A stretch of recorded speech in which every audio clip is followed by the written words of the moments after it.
Welcome everybody to this webinar series about the stress envelope, which is a concept used for fiberglass piping. This is a webinar series consisting of 3 parts. In the first part today we will look to the concept of the stress envelope. Then there will be a second part where we look how we use material data to construct the stress envelope. And in the third part we will look to an application of the stress envelope in an example with CISA2. And then there will also be the possibility to ask questions in the chat. And then I will also answer them. So you can also today you can already post questions in the chat, and then in the third part we will answer them, or I will answer them. Now, it would be a good idea, of course, to first have a look at what is exactly fiberglass material, and then quickly focus on how the strength of the material changes depending on the type of pipe. Because the stress envelope, it is a concept to compare the stresses that act on the pipe with the strength of the pipe. So the stress envelope brings the strength and the stress together. So let's first look to the strength of the fiberglass pipe. So a fiberglass pipe, it is composed of 2 materials. One is a thermoset resin. There can be epoxy or vinyl ester or polyester. And the second ingredient for our fiberglass pipe are glass fibers, and that we see here. So often they are continuous fibers. And the orientation of the glass fibers, they can be varied depending on the type of application. So we have 2 examples. In the first example, we bind the fibers under an angle of plus and minus 55 degrees with respect to the center line. So that means it's tilted slightly towards the hoop direction. And that we see in this photo. So we see the fibers, they're visible here. You see them here and here in this direction. And if you bind them slightly more to the hoop direction of the pipe, hoop is a different word for circumferential. So if you bind them slightly more to the hoop direction, then you have more hoop strength compared to actual strength in the pipe. So the hoop strength in this case is around twice the actual strength. And a second example of a pipe that is also commonly available is winding under 73-degree angles with respect to the center line. So that's even more tilted towards the hoop direction. And in that case, you will have a higher hoop strength, while the actual strength is very marginal in that case.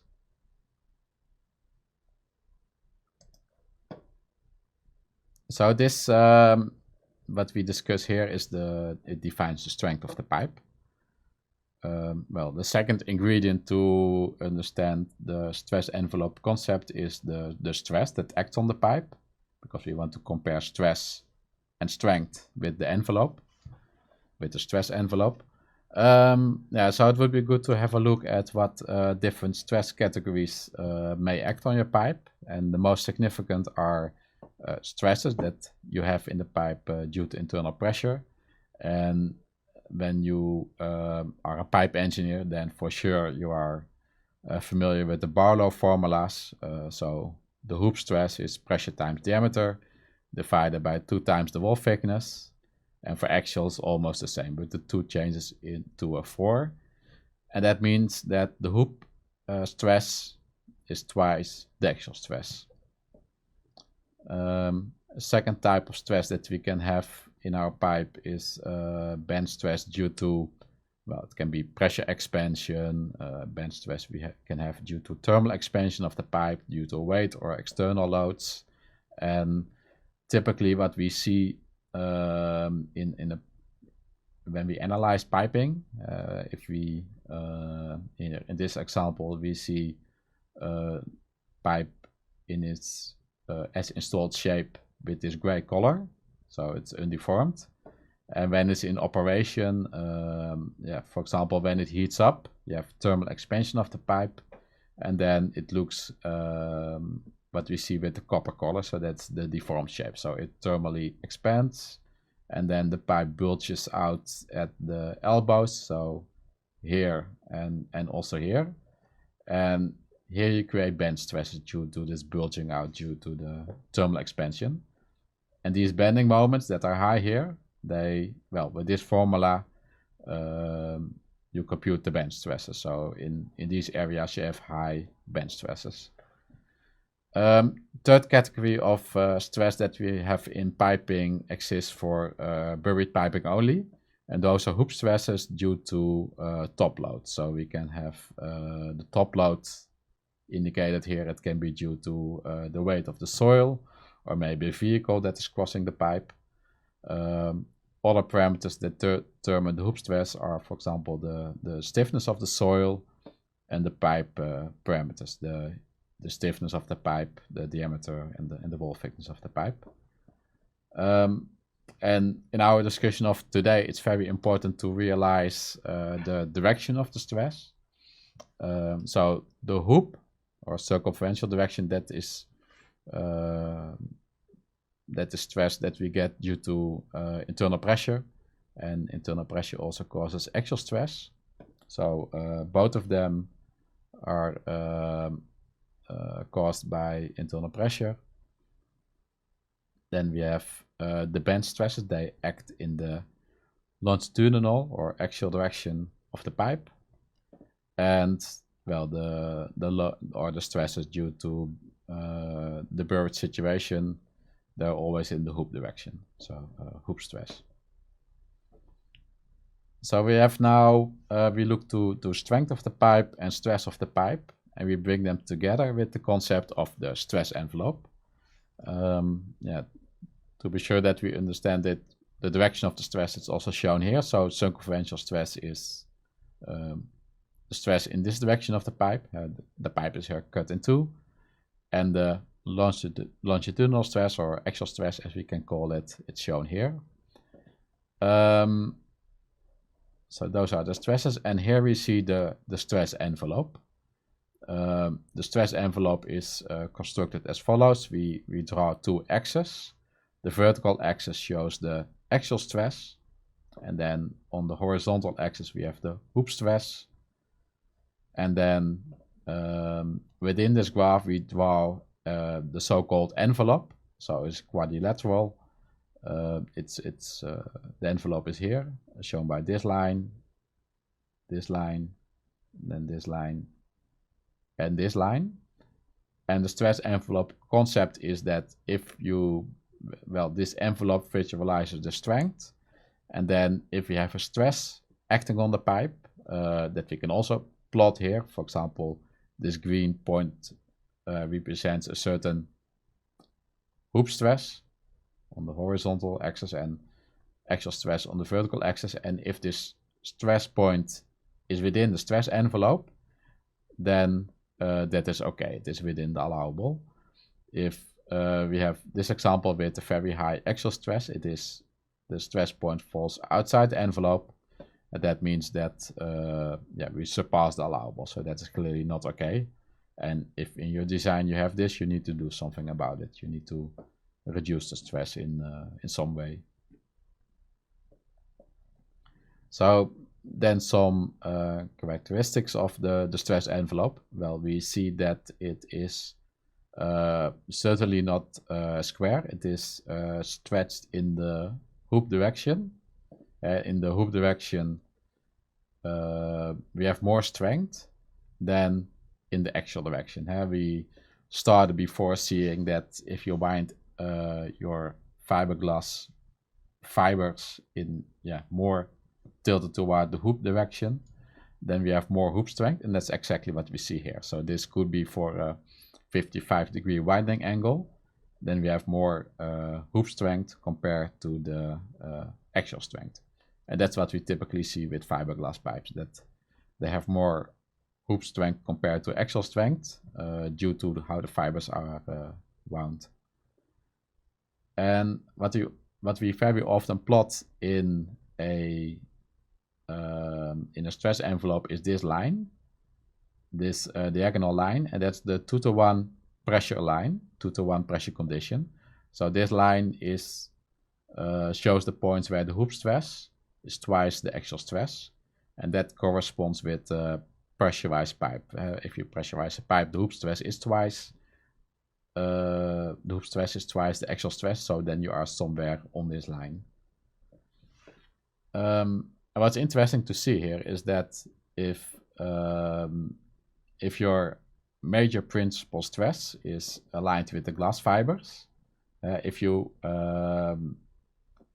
glass fibers are bound in a 55-degree angle, then they're more tilted towards the hoop direction. And if your principal stress is aligned with the fibers, that also means that you have more hoop stress compared to actual stress, then you have a very high strength. So if you are if the principal stress is aligned with the glass fibers, it is visualized by this red arrow, and you see that you have a very high stress. It goes, well, all the way up to here. Only here you surpass the allowable stress. But here we see a second example where the principal stress is not aligned with the fibers. So here, along this line, we have especially a lot of axial stress and not much hoop stress. And then we see that strength is not so high. So if we increase the stress in this direction, we see that already very soon we exit the stress envelope, which means that we surpass the strength of the pipe. And the pipe will fill in this case. So if your stress is aligned with your fibers, you have a much higher strength compared to this situation. Now then it would be a good idea to look to an assessment of pipe stresses in some typical situations. And that's what we see here. So, and when we look to pipe stresses, especially with fiberglass, it's good to split up the stresses in two categories. The first one is what we call the free ends stresses. And those are simply the stresses from these formulas. So with free end stresses, we mean that we have a pipe with two end caps. And when you have a pipe with two end caps, it can just freely expand. It can just not develop bend stresses, only those stresses according to the Barlow formula. But when we have piping in a realistic, real-life piping design, then that is something that we call restrained ends. So the pipe cannot freely expand, and then you develop all kinds of additional stresses on top of these stresses. Some of the stresses are stresses due to pressure expansion. So due to pressure, the fiberglass pipe expands, same as with thermal expansion as we see here. So then you develop extra stresses, especially bending stresses. Same with thermal expansion that we already looked at. Weight gives additional stresses, and environmental loads, hydraulic loads such as surge and other kinds of loads like pressure relief valve loads. They all give additional stresses on top of these, especially bend stresses, and we call them the restrained ends stresses. And if we use these two categories and we say, okay, the stresses for the free ends, we give them a blue color, and then the additional stresses that we call the restrained end stresses, we visualize them with the red color. Then it looks like this. So here the stresses for free ends are shown here with the blue color on the 2-to-1 line. So the hoop stress is twice the actual stress. And then if you have the additional stresses, they are especially bending stresses, they are shown as follows. So the bend stresses, they are away from this 2-to-1 line. And of course, with bend stresses, you always have a positive and a negative stress. So the positive actual stress, it makes you go up in the stress envelope, and the negative stress, you go here. And you see that if you have bend stresses, that is normally the main concern in your pipe design. So if you have only pressure, it can go very high. That's no problem. We can go all the way up to here, up to exactly the pressure class of your pipe. or maybe even a little bit higher. But if we have bend stresses, we deviate from this 2-to-1 line due to the bend stresses, and then you can easily surpass the boundaries of the stress envelope. So normally stress analysis is the strength analysis job focuses on keeping the bend stresses within limits to stay within the stress envelope. That's also the case with steel, that you want to keep bend stresses low, but even more with fiberglass. So that is brief discussion of the stress envelope concept. Now there are a few other attention points, and that is the first one is what we see here. So the true stress envelope is much more concept. It's much more complex, and that is something we will get to in the following two parts. But one of the major attention points is that until now we looked only to this part in the first quadrant. The first quadrant means that on both axes you are at the positive values.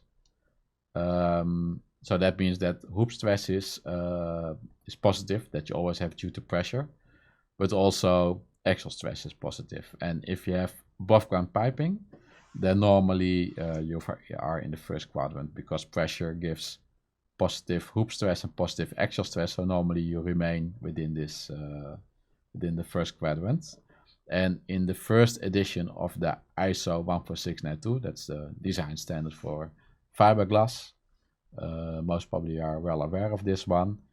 That one only defines this first quadrant. But if you have a buried system, then you often encounter negative axial stresses. So in this region, in the fourth quadrant.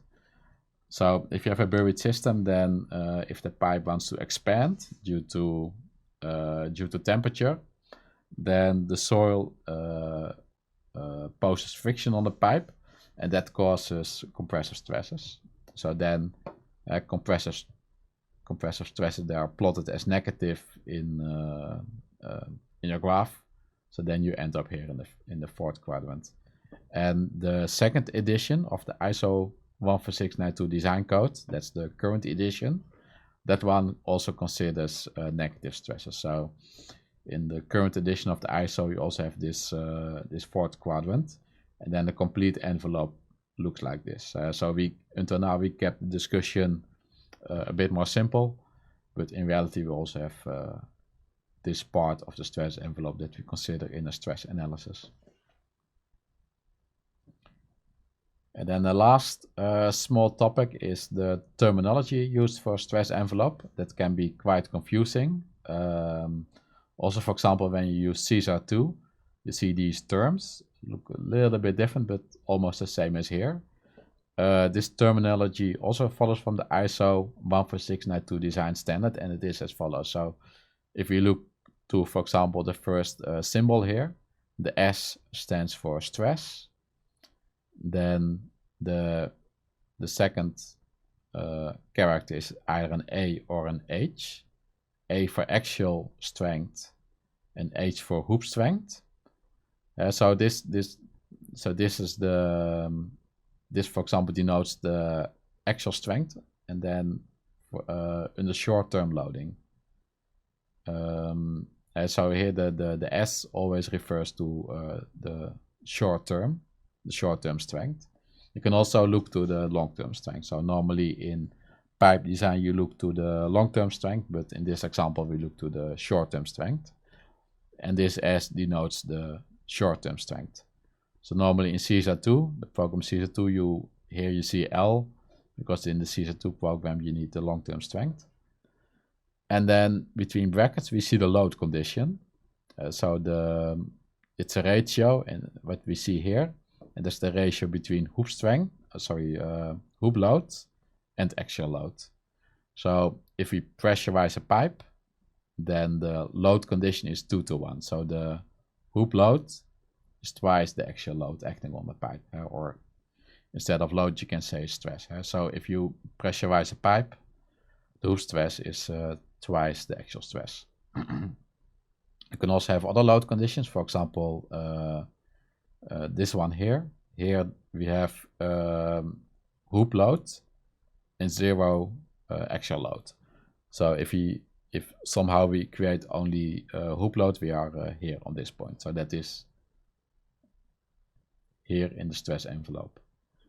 Then we can have also a loading condition where the hoop load, the hoop stress is equal to the axial stress.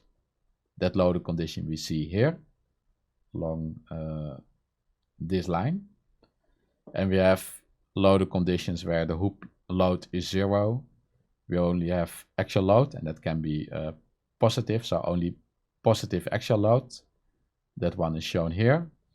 And if you also look to the compressive side of the envelope, then we consider 0 load and negative axial load, and that is here. So these terms are just to define the different corner points of the stress envelope. So just to repeat, this is the loading condition, and then for this loading condition you have an axial strength and the hoop strength. So for example, this corner point is the 2-to-1 loading condition, and for this loading condition you have the hoop strength, so the strength on your horizontal axis, and the axial strength, so the strength on your vertical axis. And then you can look to the short-term strength with an S, or the long-term strength with an L. So that is the concept of the stress envelope in a nutshell. So that is our first part of the webinar series. In the second part next week, we'll look to how do we use the material data to construct the stress envelope, so determine where these corner points are within this graph. So I hope you enjoyed this first webinar. I hope you learned something from it and that you can apply it in your day-to-day stress analysis. And I hope to see you all next week.